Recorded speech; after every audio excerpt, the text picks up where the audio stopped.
1989 is not just a year, it is a boundary, it is a passage. It is the last breath of the 1980s.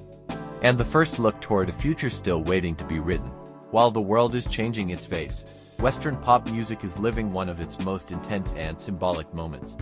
The end of a decade meets the creative peak of a sound that defined an entire era. 1989 is the year of the fall of the Berlin Wall, a historic event that marks the end of the Cold War. A world divided into begins to change. Borders move, people move, the future starts to move. It is a world that accelerates, it opens up, it becomes global. And music, as often happens, arrives first. In 1989, pop music is everywhere, on the radio, on television, in clubs, in music videos on MTV. The dominant sound is electronic, bright, clean. It is built on analog synthesizers, digital synthesizers, drum machines, sequencers, samplers. This is the golden age of synthpop, of electropop, of dance pop.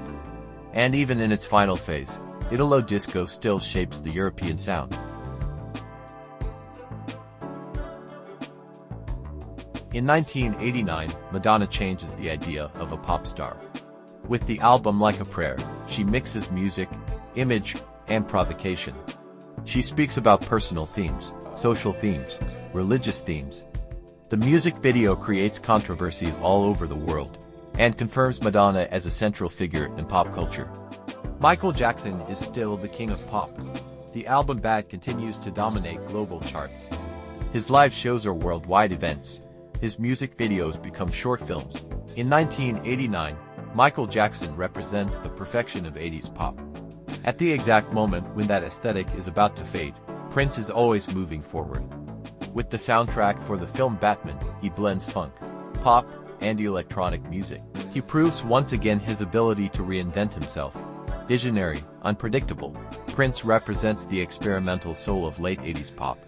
In the United Kingdom, synthpop continues to evolve. And in 1989, Erasure are at the height of their success. The duo is formed by Vince Clarke and Andy Bell.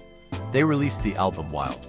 Wild is full of strong melodies, emotional songs, polished electronic production. Tracks like Drama, Blue Savannah, and Star, songs that confirm Erasure as masters of melodic synthpop. In 1989, Erasure also become famous for their live performances. Andy Bell brings color, emotion, and theatrical energy. Vince Clarke focuses on precision and electronic sound. Erasure show another face of 80s pop, more emotional, more melodic, less dark, but just as iconic. In Europe, the Pet Shop Boys represent elegance and control. In 1989, they released the album Behavior. It is a more introspective record, more melancholic, more restrained. Their music talks about modern cities, about identity, about solitude, and it quietly announces the emotional tone of the 1990s.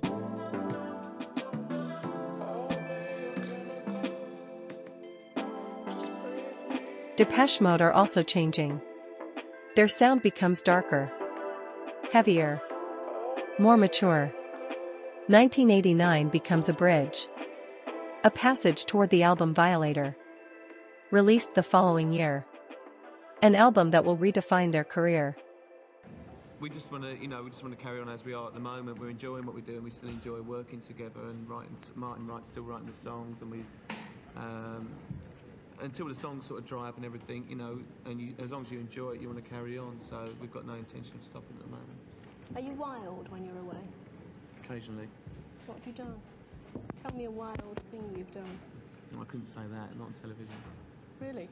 What, that bad? So in this film that you've made of the tour, it's just a gig, is it?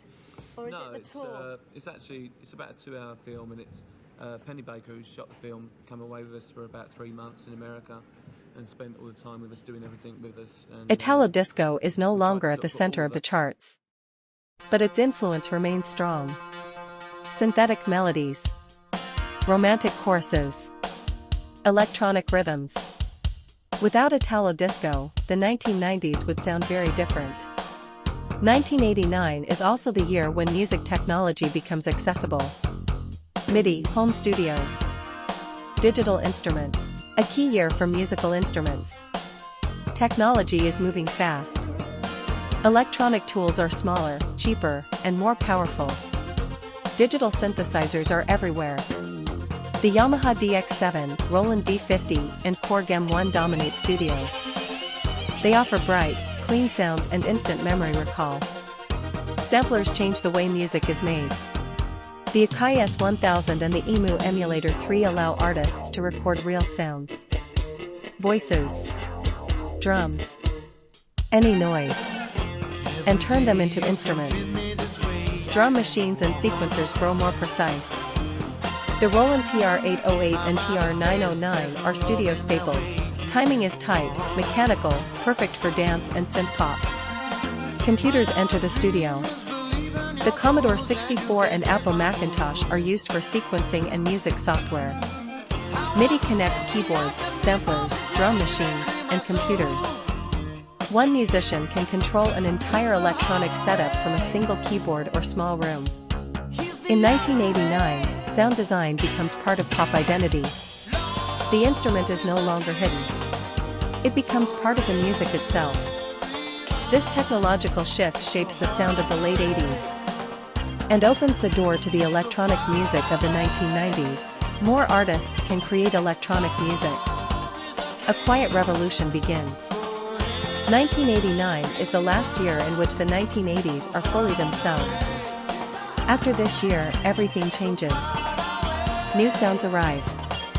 New styles. New ideas.